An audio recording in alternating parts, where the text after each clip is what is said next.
So hello guys, कैसे आप सभी लोग। Welcome back to another video. तो होपफुली आप सब अच्छे होंगे। तो आज की इस वीडियो में फिर से एक और न्यू एपिसोड के लिए लेकर आए हैं, जिसमें हम एक्सप्लेन करने वाले हैं अपने जुत्सु काइसेन के सीजन 2 के एपिसोड नंबर 11 को। तो आ चुका है, अगर आपने नहीं देखा है तो जाकर देख लेना। आपको अगर हिंदी में एक्सप्लेन चाहिए तो आप इस वीडियो पर देख सकते हैं। तो चलिए वीडियो को स्टार्ट करते हुए ना किसी देरी। तो एपिसोड के स्टार्ट में हम वही बैरियर देखते हैं जिसको जो कि सिटी के ऊपर लगा हुआ होता है। तो अपना जो यूजी होता है उस पर एक कॉस्मिक अटैक करने का पंच मारता है उसको बैरियर को तोड़ने के लिए, लेकिन उस बैरियर पर कोई फर्क नहीं पड़ता है। तभी मेगुमी कहता है कि इसे मतलब बैरियर को तोड़ने के लिए कुछ अलग कोई अलग ट्रिक लगानी पड़ेगी। लेकिन अपना जो नाम वो तामाको होता है वो यूजी की पावर को देख कर मतलब कि हैरान हो जाता है कि भाई इस बंदे में ऐसा क्या है। मतलब उसने एक पंच में भाई इस बैरियर को पूरे गला डाला, लेकिन उसकी पावर को देखकर बहुत ज़्यादा मतलब शौक हो जाता है। लेकिन फिर यूजी कहता है कि फिर इसे बैरियर को कैसे तोड़ा जा सकता है। तो फिर उसके बाद अपना जो तमाको होता है वो बताता है कि इस जो बैरियर है इसको दो तरीके से कंट्रोल किया जा सकता है। पहला, अगर कोई इस बैरियर के अंदर हो तब इस बैरियर को कोई कंट्रोल करे तो वो मतलब कि जो उसको कंट्रोल कर रहा है उसके मतलब कि बचने के चांसेस ज़्यादा होते हैं, लेकिन बैरियर उसमें कमज़ोर पड़ जाता है।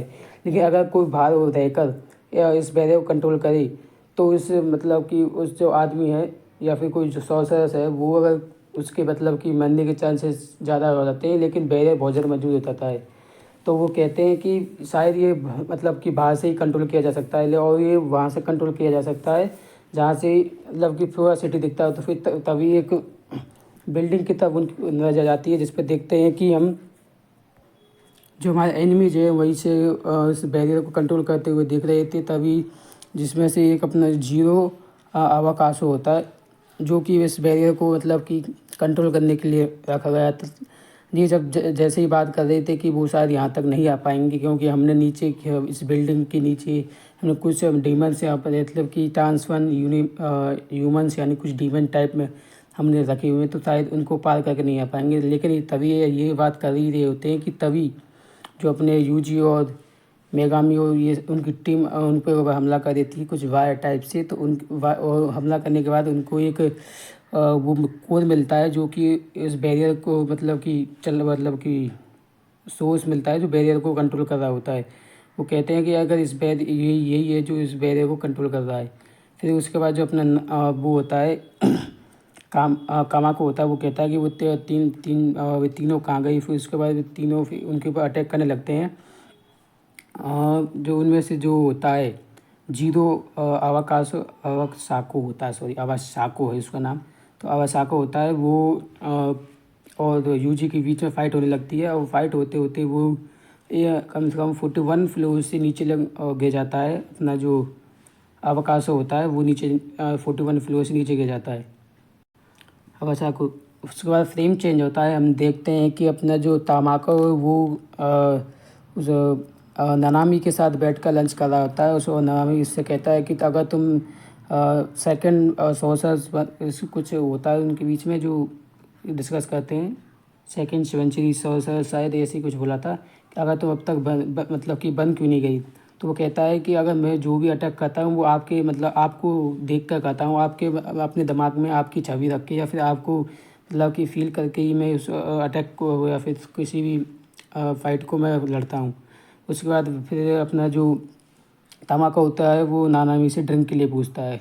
उसके बाद फ्रेम चेंज होता है, हम देखते हैं कि यूजी पूछता है कि वो जो अवासाको है वो कहाँ गया। तो वो देखता है कि जो अपना मेगामी है वो कहता है कि वो रहा पर उसके बॉडी पर बिल्कुल भी कोई खरोच नहीं आया। वो इतने ऊंचे फ्लोर से यानी कि 41 फ्लोर से गिरा है फिर भी। तो वो अपना मेगामी जो होता है वो कहता है कि चलो अब तुम्हारा ड्रामा ख़त्म कर दो, हमें पता है कि तुम अभी ज़िंदा हो। उसके बाद उनके बीच में फ़ाइट होने लगती है, लेकिन वो इतनी फ़ाइट के बाद भी उनके बीच मतलब कि वो अपना जो जीरो अवकाश साको होता है उसको कुछ भी मतलब होता है, मतलब एक खरोंच भी नहीं आती है। उसके बाद फ्रेम चेंज होता है, फिर हम देखते हैं कि अपना तो तमाका वो है वो ऊपर बिल्डिंग के ऊपर अपनी उसकी वो ग्रैंड माँ उसके ग्रैंडसन से लड़ाई कर रहा होता है कि तभी वो अपना जो ग्रैंडसन वो ग्रैंडमा होती है कुछ मंत्र पढ़ने लगती है, और मंत्र पढ़ने के बाद जो उसका सन होता है वो एक मतलब पिल खा लेता है या फिर गोली टाइप कुछ खा लेता है, और वो अचानक से वो उसका नाम होता है तोजी। वो इतने में मतलब कि अपने दिमाग में वो कुछ कर रहा होता है कि जैसे मतलब कि मेमोराइज कर रहा होता है कि ये तोजी क्या है। इतनी देर में ही जो उसका सन होता है वो एकदम तोजी फुजिकारो में बदल जाता है। आपको पता ही होगा कि तोजी फुजिकारो कौन है। अपना जो गोजो और गोजो के बीच में वो तोजी एपिसोड के स्टार्ट में शायद 2 या 3 एपिसोड में वो होती लड़ाई होती वो उनके बीच में हुई थी। वो उसमें ट्रांसफॉर्म हो जाता है और ट्रांसफर होने के बाद उनके बीच में लड़ाई होने लगती है। लेकिन अपना जो तमाकू होता है वो बेचारा मतलब कि उससे मतलब कि सामने टिक नहीं पाता, उससे बहुत ज़्यादा पिटाई होती है उसके बाद, और उसका जो मार्क्स होता है वो भी बता जाता है। उसके बाद फ्रेम चेंज होता है, हम देखते हैं कि जो मेगामी या यूजी है उससे विलन से लड़ रहे होते हैं, लेकिन उनकी फिर उसके बाद उसकी एक वीकनेस पता चल जाती है कि उसके मतलब कि उसके पास एक पावर होती है जिसके मतलब कि अगर कोई उसके ऊपर कॉस्मिक अटैक या फिर कोई ऐसे वार करे जो कि बहुत ज़्यादा पावरफुल हो तो उसे कोई भी फ़र्क नहीं पड़ता। लेकिन अगर कोई उसके ऊपर अगर हल्का सा कोई वार करे तो उसको बहुत मतलब कि उसको डैमेज लगता है। तो अपना फिर यूजी कहता है कि हम फिर उसे चुटकी से क्यों नहीं मार सकते। लेकिन नागामी इस बात काट के कहता है कि अगर ऐसा होता तो शायद वो अब हवा से ही क्यों ना मार जाता, लेकिन उसके पीछे शायद और कोई कारण है। तो इतनी देर फिर उसके बाद अपना जो नागामी होता है उसके चारों तरफ एक बैरियर बना देता है रैबिट्स का, और फिर वे डिस्कस करने लगते हैं। फिर उसके बाद जो रैबिट का बैरियर है वो भी हट जाता है, एंड उसके ऊपर एक मतलब रैबिट के बाद उसके ऊपर एक एलिफेंट का बैरियर मतलब लगा देते हैं। सॉरी, बैरियर डाल देता है, वो एलिफेंट डाल देता है, लेकिन एलिफेंट से भी उसे कुछ नहीं होता। उसके बाद वो कहता है कि मुझे तुम्हारी वीकनेस पता चल गई है, अब मुझे पता है तो मुझे क्या करना है। वो कहता है कि मुझे पता चल गया कि तुम मेरे पास टेक्निक का इस्तेमाल कर रहे हो जिससे तुम्हारी पावर मतलब कि तुम पर कोई अटैक। उसके बाद वो उसको झांसा देने के लिए वो उसके ऊपर एक अटैक करते हैं पावरफुल, लेकिन उसके बाद वो अपनी जो पावर है उसको कम कर देते हैं और उसका हल्का सा अटैक करते हैं जिसको उसको बहुत ज़्यादा डैमेज पड़ता है।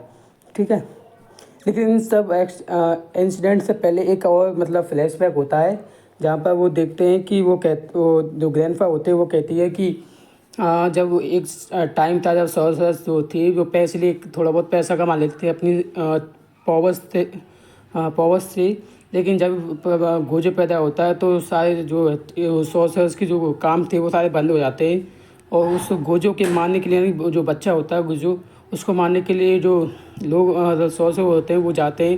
लेकिन तभी जब वो मतलब एक बिल्डिंग के पास से गुजरा होता है और जब सॉर्सर उसे मारने जाते हैं तो तभी गोजो अपने सेंसर्स से मतलब उनको बहुत ज़्यादा मतलब कि बता देता है कि तुम मतलब कि अगर आए हो तो यहाँ से चले जाओ नहीं तो मैं तुम्हें मार दूंगा।